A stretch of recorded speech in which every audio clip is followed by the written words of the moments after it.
მოგესალმებით ბათუმელების პირდაპირ ეთერში, ჩვენ ბათუმში ვართ და მოქალაქეების ევიკრიბებიან ბათუმში საპროტესტო აქციაზე, უკვე ტრადიციული შეკრების ადგილას, საკონსტიტუციო სასამართლოსთან, უკვე 322 დღეა გრძელდება უწყვეტი საპროტესტო აქცია. დღესაც მოქალაქეები დგანან ქუჩაში, უცვლელი მოთხოვნით, რა თქმა უნდა, პირველ რიგში თავისუფლება სინდისის პატიმრებს, თავისუფლება რეჟიმის წვებს. თქვენ ხედავთ ახლა რომ ტაშით ხვდებიან აქციის მონაწილეებს, ეს ახალი ტრადიციაა, შეიძლება ითქვას, ახალი წესი ბათუმის პროევროპულ საპროტესტო აქციაზე, როცა აქციის მონაწილეებს ხვდებიან ტაშით და რა თქმა უნდა არ ვიწყებენ პირველ რიგში ზურაბ ჭავჭანიძეს, ბათუმელ მედროშეს, რომელიც რაღაც ყოველთვის აგანგებოდ ხვდებოდა ხოლმე ნებისმიერ სამ პროევროპულ საპროტესტო აქციაზე, ის ყველა საპროტესტო აქციაზე იდგა, იმ დროშებით, იმ ხელში, რომელსაც თქვენ ახლა კადრში ხედავთ, ევროკავშირის და საქართველოს დროშებით, რომელიც ახლაც გამოფენილია ბათუმის პროევროპულ საპროტესტო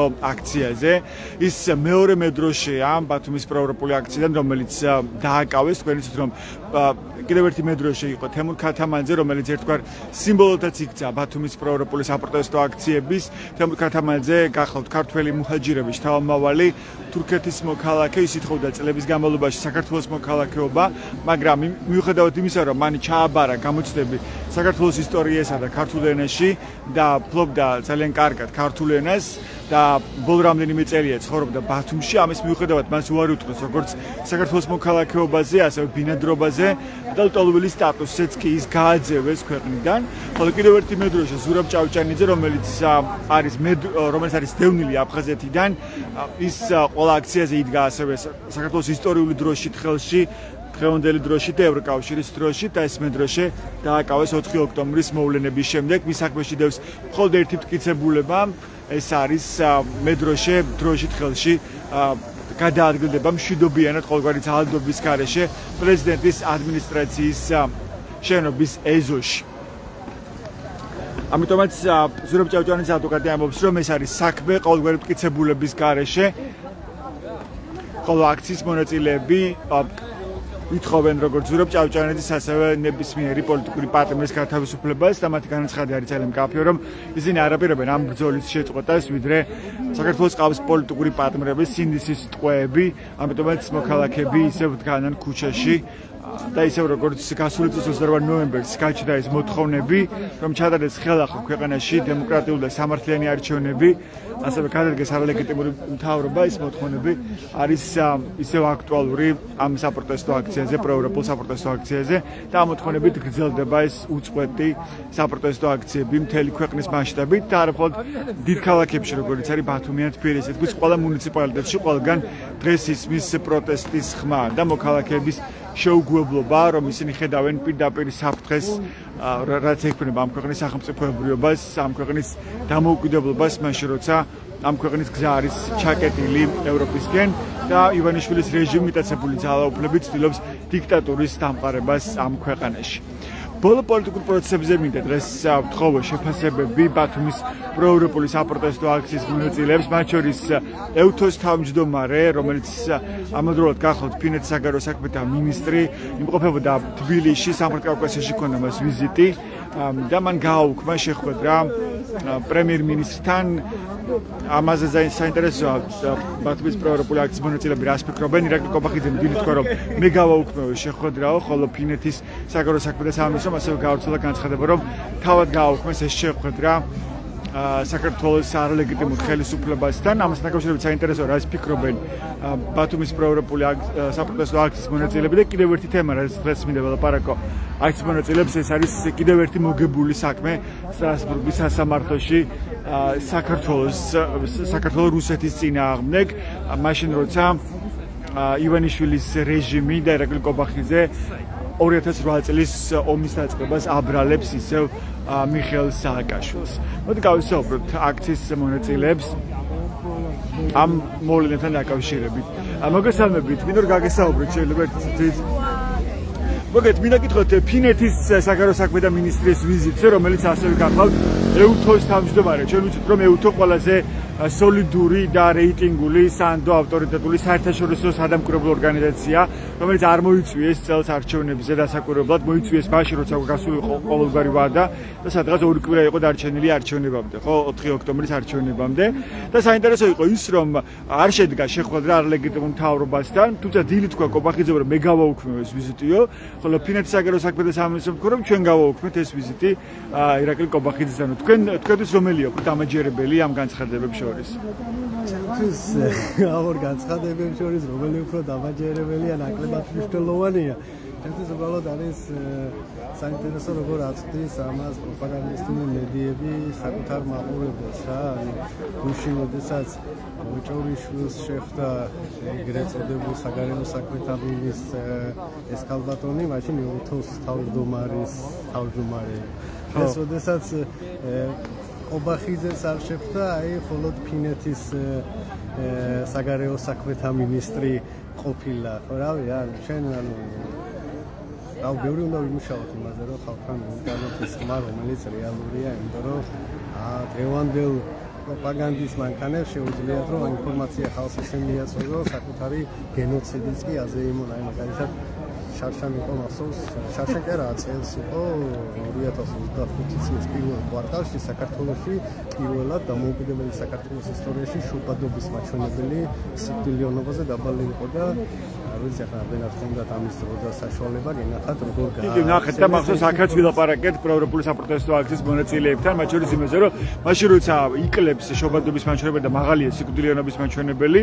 ამ დროს ბათუმში გაიზარდა მოსახლეობის რაოდენობა და ჩვენ დაგვიდასტურეს კიდევ სტატისტიკოსებმა და ანალიტიკოსებმა, რომ ბათუმში გაიზარდა რუსების ხარჯზე მოსახლეობის რაოდენობა. ზოგადად პროპაგანდისტულმა მედიებმა ეს ინფორმაცია გაავრცელეს, რომ საქართველოში ზუსტი ციფრი არ მახსოვს 2025 წლის პირველ კვარტალში ამდენი ბავშვი დაიბადა და საწოვარები და ბოთლები და რძე და ბაშყალები მიუხატეს და ხალხს აზეიმეს ფაქტობრივად საკუთარი გენოციდი რა. ეს არის გენოციდი ჩვენისთანაირი, რომელიც რავი იგივე გაეროს სტატისტიკის მიხედვით რაღაცა 20 წლის შემდეგ ხო, ანუ მილიონი ნაკლები იქნება საქართველოს მოსახლეობა და ის შემდეგ, ანუ რომელიც უნდა ზრუნავდეს ერის გაზდაზე და ერის შობადობის გაზდაზე ქვეყანაში საკუთარ გენოციდს აზეიმებს საკუთარ ამომრჩეველს. ეს არის სულ, იმიტომ რომ მართლა საპირძელო ღმერთმა დაგვახსოვს და ღმერთმა გაგვახაროს და გავგრალდით ქართველებო და ვერავინ ვერ დაგვამარცხებს სანაცვლოდ. ანალოგური რამ ხდება ომთან დაკავშირებით, ხო? მუდმივად იძახის ივანიშვილის რეჟიმი და ირაკლი კობახიძე, რომ ეს ომი დაიწყო მიხეილ სააკაშვილმა, ანუ პრაქტიკულად აბრალებს ქვეყანას. საქართველოს პრეზიდენტი იყო იმ დროს მიხეილ სააკაშვილი, ხო? და დღეს კიდევ ერთხელ მოიგო საქმე საქართველოს რუსეთის წინააღმდეგ სტრასბურგის სასამართლოში. ხო, რა თქმა უნდა, ეს არის ძალიან დიდი სისხლია და ჩვენ თავმოყარე ვიყოთ ასეთ რამეს არა ვიტანდით და ასეთ რამეს არ გადავყლაპავდით, თუმეტეს ფაქტია, რომ ანუ ივანიშვილმა თავისუფლად ეს განცხადება გააკეთა, მან მახსოვს ასეთი სიტყვები გამოიყენა ქართველებმა ძინარეს ხილვარს ოს დაძვებს ცეცხლი წაუყიდეთო და აი დაუშვათ ეს სისხლიანმა სააკაშვილმა გააკეთა, მაგრამ ვისი ხელით გააკეთა, ხო, ანუ ამ სახელის ხელით ჩვენი მიღების ხელით, ხო, ანუ ჩვენი ბიჭების ხელით ის დაიღუპა, იმათი ხელით მოხდა ეს, ხო, ანუ ფაქტობრივად ადამიანი ამბობს, რომ ამათი ხელით წაუყიდეთ. რისთვის გვამზადებს ქართული ოცნება განცხადებები, თქვენ რას ფიქრობთ? რატომ ახსენებენ ამას ასე ხშირად და ატრიალებს იგივე პროპაგანდა, სახელმწიფო პროპაგანდა, რომელიც ერთ-ერთში იმეორებს ალე ხშირად კრემლის პროპაგანდას და ქართული ოცნება ჩვენ ხედავთ, რომ ხშირად არის კრემლის რუპორის როლში, ხო? და ემთხვევა მათ შორის აგვისტოს ომთან დაკავშირებით კრემლის და ამათი განცხადებები ერთმანეთს. რისთვის ამზადებს ამ შემთხვევაში ქართული ოცნება თქვენი აზრით საქართველოს? მანამდეც მოგხსოვს, რომ ქართული ოცნება ძალიან გავს თავისი პოლიტიკური იდეოლოგიით ქართულ ნეობოლშევიკებს. ქართულ ნეობოლშევიკებს, ანუ მამია უშვილაშვილმა დაიბადა თავის დროზე, როდესაც 25 თებერვალს საქართველოს ოკუპაცია მოახდინეს, მეორე დღე ჟურნალ-გაზეთები გაიცნო, რომ პირველად ბიჭები ჟორდანიამ შესწირა არაფრის გამო და საკუთარი ხელით მოიკლა და თბილისის სისხლის მოფინა და ანუ გავს განსხვავებები არის ხო არქივი. და მალევე ასევე დამოუკიდებლობის დღეც აღნიშნეს შორის გასაბჭოების შემდეგ. კი, იმიტომ რომ ანუ როგორც დღეს, მაგრამ დღეს დღევანდელი დღე ძალიან გავს რა, ანუ მაშინაც მე მაქვს ის საქმე. შინაგან საქმეთა სამინისტრო თავის დროზე, როდესაც ნორმალური სახელმწიფო დაკლებად იყო ასეთ საარქივო მოამბე იყო, რომელსაც უშუქდა ყოველდღიურად და საარქივო მოამბის ნომერში არის ეგ სტატია თუ როგორ ემზადებოდა თბილისი დამოუკიდებლობის დღის აღნიშვნისთვის 2021 წლის 26 მაისს, ანუ როდესაც დამოუკიდებლობა დაკარგულა ქონდა და ეს ვფიქრობ რომ რაღაც დღევანდელი სიტუაცია გავს იმას, ანუ რაღაცებს მონიათ აი დამოუკიდებელი სახელმწიფოში ვშევებთ სუვერენული ქვეყანა ვართ, მაგრამ რეალურად ჩვენ ეს ჩვენი თავი ჩვენადვე არ გვიყვარს ერთ-ერთი ზენაკაცია. მადლობა, ეს მერაბჯი ხეძე იყო მოქალაქე, თქვენ მას უსმენთ ჩვენს პირდაპირ ეთერში, ეს ბათუმის პროპროპული საპროტესტო აქცია, მოქალაქეები დგანან ისევ ქუჩაში, აი მოწყვეტ საპროტესტო აქციაზე უკვე 322 დღეა.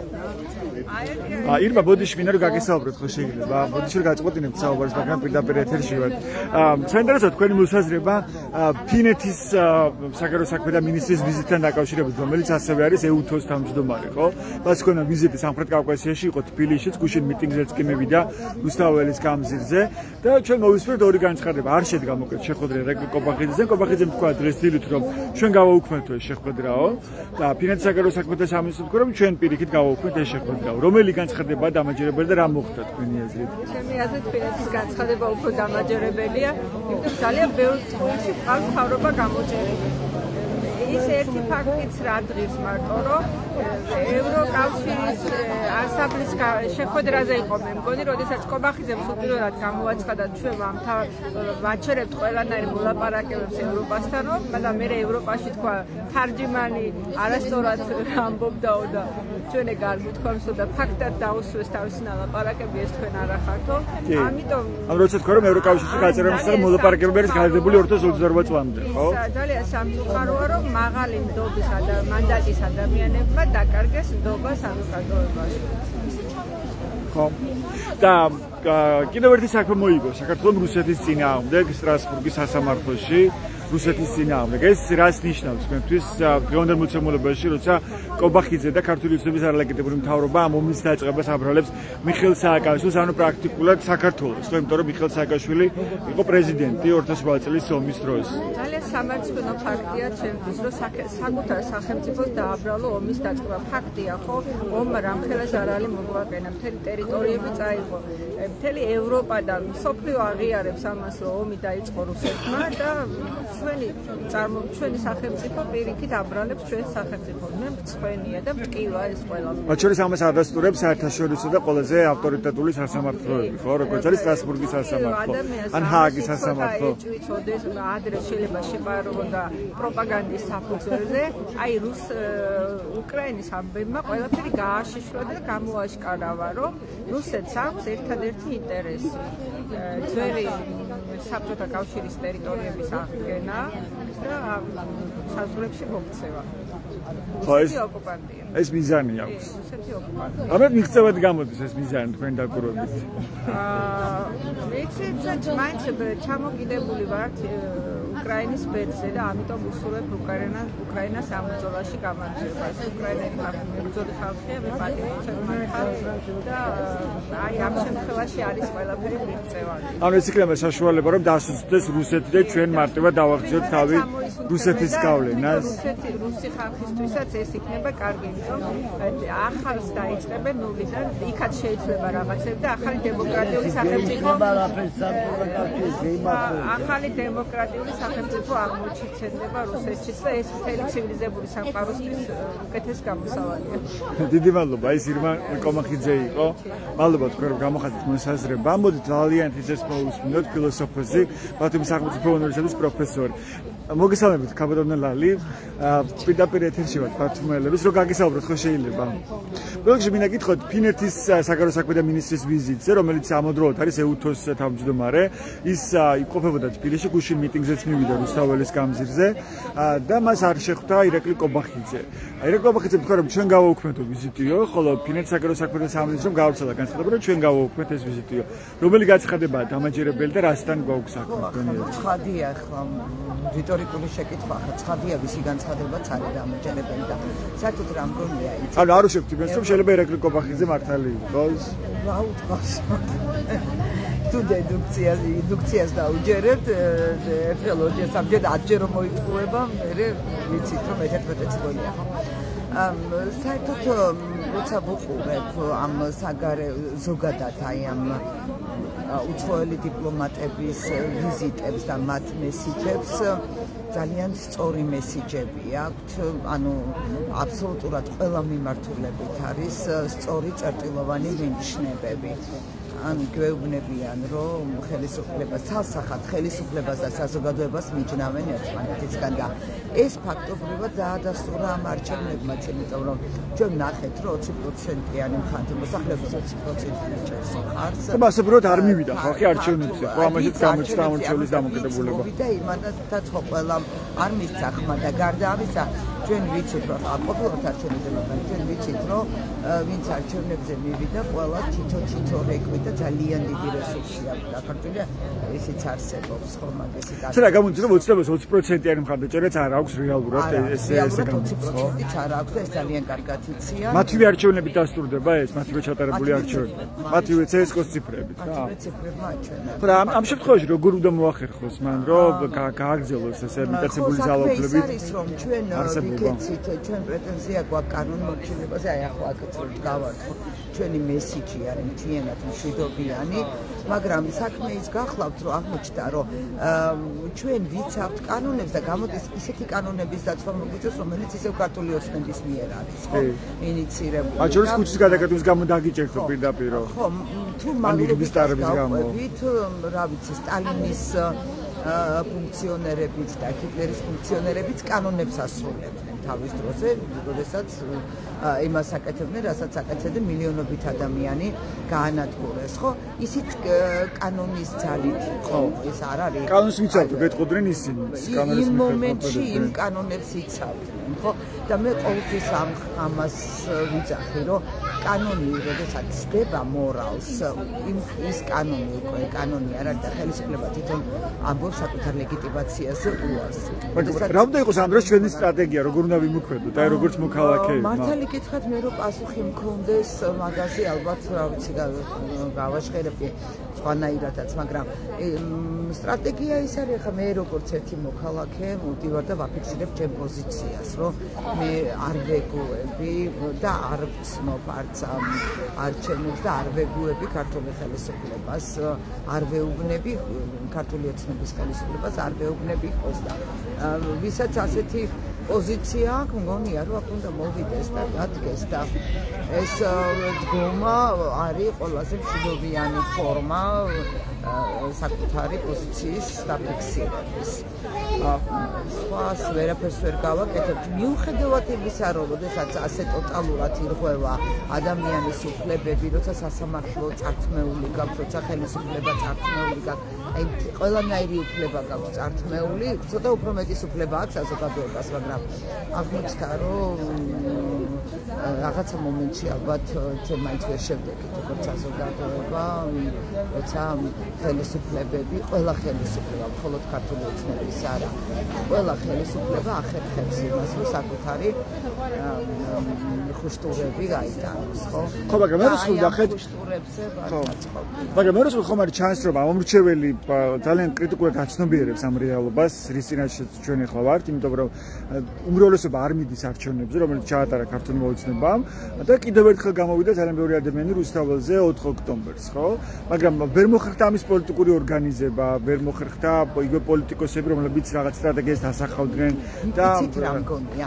მე მგონია, რომ ეს მუხტი ასათ არ წავა, ყველა ოჯახში არის და ყველას შიგნით არის. აი თუნდაც დღეს, როცა ზურა ჭავჭანიძე ბათუმელი მეტროში ჩვენთან ერთად ბათუმელი მეტროში ის მისი გაკეთებული ის ჩართა ყვავილები აი ასე და ის ვერ მომზადებული სურებ ხო ასე ცდილობს რომ ყველას ნაჩუქარი ჯვარი და აი ასე დავდივარ ხო მე უცხოეთშიც ამ ჩანთითლი ხავი და ჩემთვის არის ძალიან როგორ გითხრათ რა იცი რა ჭანჭანიძეს რო ადამიანი რაღაცა სახელმწიფო გადატრიალების მუხლით დაიჭერა ის ხელისუფლება არის ძალიან აი მორალ ჭკუა და ნამუსდაცლი არ შეიძლება არის არსებობს რაღაცაც წმინდა საკანონმდებლო მანიპულაციებით რო არ უნდა შეფასდეს ხო ეს არის ადამიანი რომელიც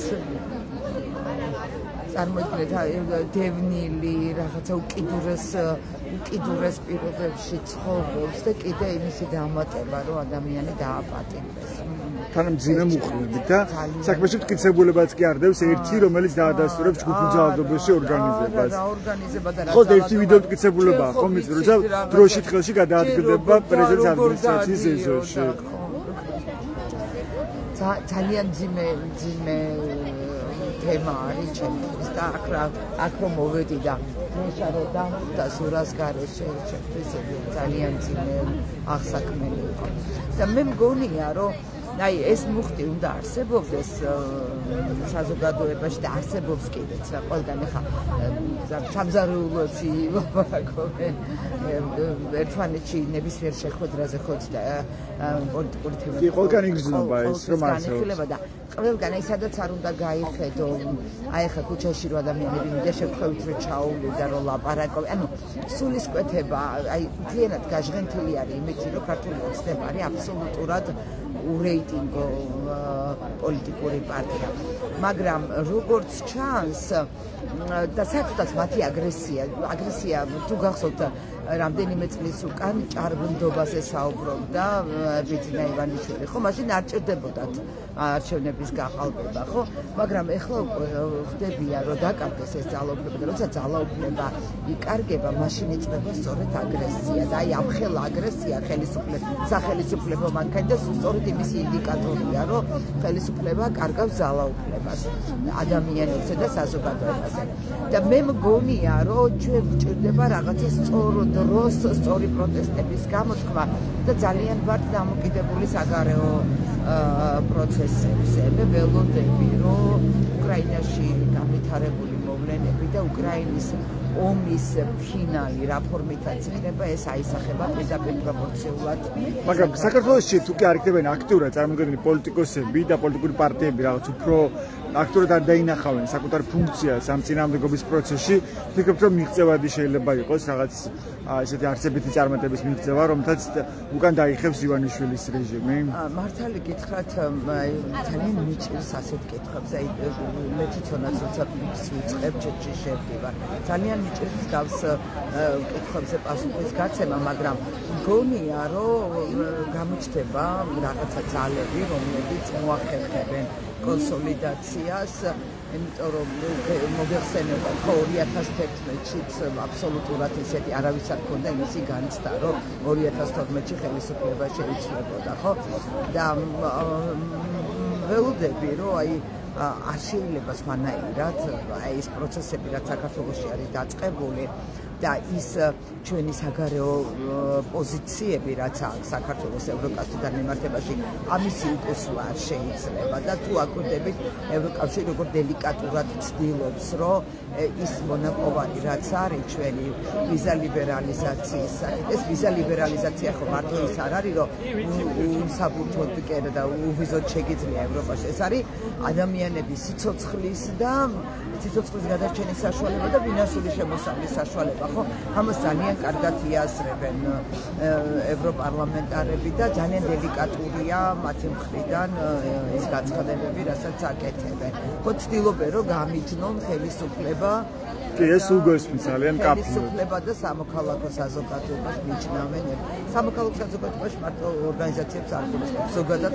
საქართველოს მოქალაქეებს დიდი მადლობა ეს ძალიან ძე იყო ფილოსოფოსი და ბათუმის პროევროპული საპროტესტო აქციის ერთ-ერთი აქტიური მონაწილე დღეს 322 დღეა როცა მოქალაქეებით განრისებ უწყოთ საპროტესტო აქციაზე ბათუმში ეს აქციები იმართება საკონსტიტუციო სასამართლოსთან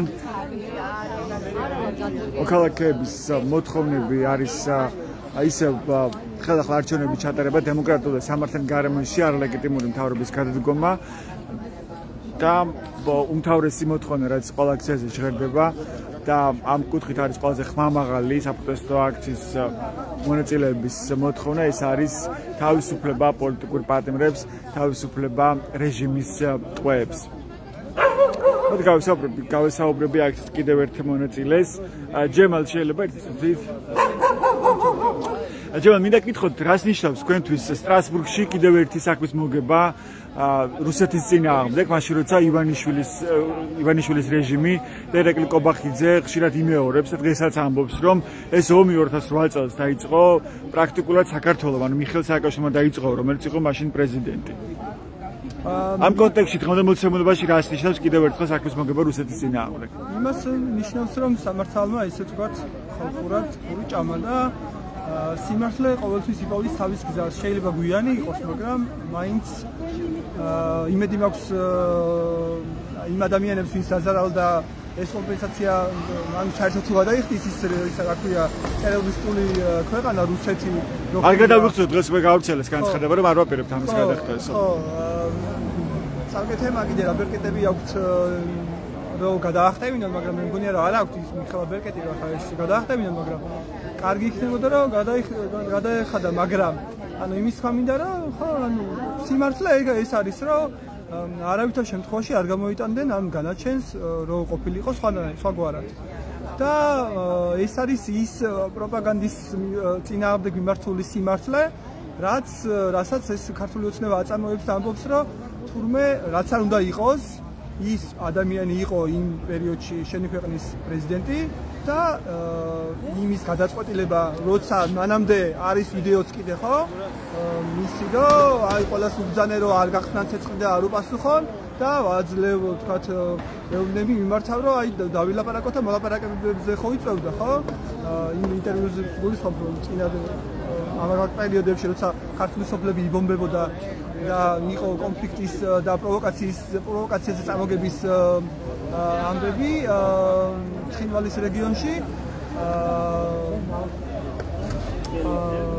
ამის შემდეგ მიიღო გადაწყვეტილება, როცა აშკარად ჩანდა, რომ ანუ ეს გეგმა იყო შესაძლებელი რუსეთის მხრიდან და ანუ არანაირი დათმობაზე არ იყო წამოსვლელი და ის რაც დაამტკიცა 2006 წელს, რომელიც თვითონაც პუტინმა ახსენა თავის პრესკონფერენციაზე და არსებობს ამის ვიდეო ჩანაწერიც უნდა ჩატარებული იყო და არანაირი დიალოგი მანდ არ უშველდა ამას, ხო?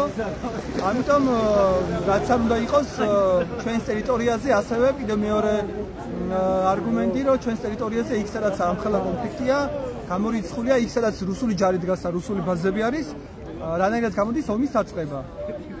როცა არის უამრავი ფაქტები, რომ იბომბებოდა ქართული ომის დაწყება შენსავე ტერიტორიაზე, ხო, შენი ქვეყნის ტერიტორიაზე, როგორ იწყებ ომს, როცა თუ რამის განაიტრალება გინდა და ვიღაც სეპარატისტები ან თუნდაც ტერორისტები ცდილობენ რაღაცის მოწყობას, შენ აკეთებ სამხედრო ოპერაციას ატარებ, ხო? რომ ეს ყველაფერი განაიტრალო და არ დაზიანდეს, არ დაზარალდეს შენი მოსახლეობა. მაგრამ ეს სხვა რამე იყო, რა თქმა უნდა, ეს იყო ყოფილიყო ამ მოსამბობ.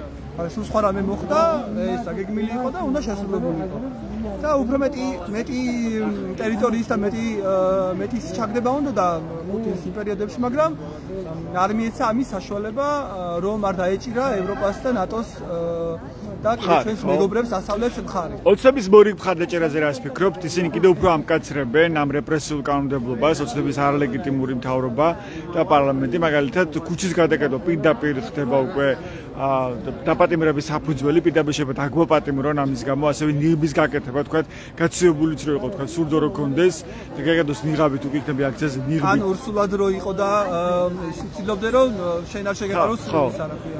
თავი დაიწყო ვირუსისგან, ამ დროსაც პირდაპირ დაპატიმრების საფუძველი ხდება ეს. და ეს სამართალს ებატება ახალი ჩანაწერი, რომელსაც ხდება ის პოლიციას წინააღმდეგობა სამჯერ ან მის მოთხოვნას არ დაემორჩილა წინააღმდეგობა გაუწია. სისხლის სამართლის კუთხით დგება პასუხისმგებლობის აქტი. საკითხი სიცხეს სამართი თითქოს და ეხლა არ მოუფიქრიათ აქამდე პოლიციელებს რომ აი ეს ადამიანი არ დამემორჩილა არანაირი მტკიცებულება არ აქვს უბრალოდ თვითონ მოწმეები გამოდიან და ლაპარაკობენ ხო ეს ადამიანი არ დამემორჩილა და რო გითხოს სახელი გვარი ის არის ის ვინ ადამიანი ვერ ფაქტია რომ მოწმეების რეჟიმი ცდილობს რომ დააშინოს აქციის მონაწილეები და მოგდოს ეს წინააღმდეგობა და პროტესტი ხო თქვენ რას ფიქრობთ ანუ თქვენ მოდელი როგორ ველოდები რომ ის მიჭერენ ყველას და ბარემ ის კანონიც მიიღოს რომ ეს რაღაც სადღაც გადაგვასაღლონ უდაბნოებში და ყინულის და იმის საქმის ხალ უდაბნოებში ან დახვრიტონ რა ვიცი სახელმწიფო ღალატში რა ვიცი დაგოდანაშაულონ და დახვრიტონ და გვაკენონ კედელთან როგორც იყო ხოლმე ტერორისტული ქვეყნების დროს არ ვიცი სტალინის და ის რა ქვია მაოძედონის და ისა რა ქვია ჰიტლერის დროს როგორც უსწორდებოდნენ ხოლმე მოსახლეობას ან ეს კანონებიც მიიღონ ბარემ და გამოაცხადონ ვინც არიან ანუ ჩამოიხსნა ბოლომდე ნიღაბი რაღაც საჭირო ეს პოლიტიკანობოდა თამაში ამ ყველაფრის ხო თქვენ როგორ ხედავთ ამ წინააღმდეგობის განვითარებას და მის გაძლიერებას ამ ეტაპზე მე პირადად აქ იმიტომ დავდივარ ყოველდღე რომ იყოს ეს იმ ადამიანებისთვის რომლებიც კრიტიკულად განწყობილი არიან და ან ჯერ კიდევ ფიქრობენ და დაბნეული არიან ან შეიძლება საერთოდაც არ ფიქრობენ თუ მივა ეს მესიჯი მინდა იფიქრონ რომ პოლიტიკა არის ყველა ადამიანის საქმე ჩვენ ყოველთვის უნდა ვიყოთ ჩართული პოლიტიკაში იმიტომ რომ მოსახლეობა ყოველთვის უნდა თხოვდეს პასუხს იმ პოლიტიკოსებს რომლებსაც აქვს პრეტენზია რომ იყვნენ მმართველობაში და ქონდეთ ის ძალაუფლება რომ იყვნენ დასაქმებული ამ კუთხით და ემსახურებოდნენ ყოველთვის ხალხს და ხალხის ინტერესს და არა საკუთარით კერძო ან ვიღაცა ელიტური ჯგუფების და ბანდიტების და ოლიგარქების ინტერესებს და ყოველთვის აი როცა ყოველი ადამიანი იქნება დაინტერესებული პოლიტიკით და დაინტერესებს მის ყოველდღიურობას რაც უწყვიტავს ის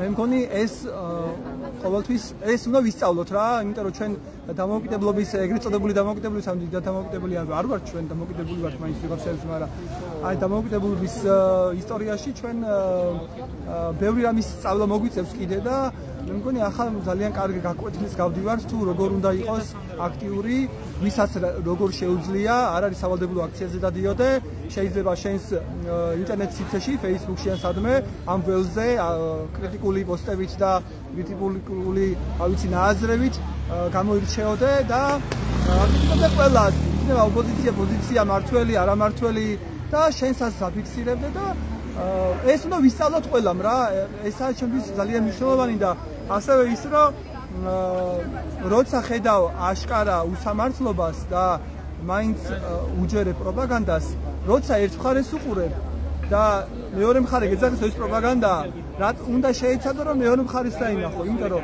თუ ორ მხარეს არ შეხედავ როგორ დაინახავს სულ სურათს შეიცადო თუ კიდე ნეიტრალური მხარეც არის რომელიც კიდევ შედარებით იცავს როგორც მაგალითად ათუმელები არის ეხლა კიდე სხვა ბრძოლაში ხარ ჩართული მესმის და მაგიტომაც სხვანაირი საქმიანობა გიწევთ ეს იძულებული ხართ რომ გადარჩენისთვის იბრძოლოთ ხო და ამხელა რეპრესიების ქვეშ რო ხართ სხვანაირი სხვა გზა არ გაქვს და სხვა რესურსი ფინანსური თუ ადამიანური ეს მესმის მაგრამ აი ზუსტად ეს არის რომ აი ყველა ადამიანმა უნდა იცოდოს რომ საერთო სურათი ყველა მხრიდან შეხედოს ყველა კუთხიდან რამდენი კუთხეც არ უნდა კონდეს ამ სიტუაციას მდგომარეობას ნებისმიერ საკითხში და მე გამოიტანოს დასვნა არის სიმართლე და იბრძოლოს იმისთვის რომ აი რაღაც უნდა გააკეთო თუ შენ ვერ აკეთებ იმას რომ აქ ამოხვიდე და თქვა იმის შეშინე რომ დაგიჭერენ ან დაგაჯარიმებენ ხო შენიანს ესაუბრე და შეიცადე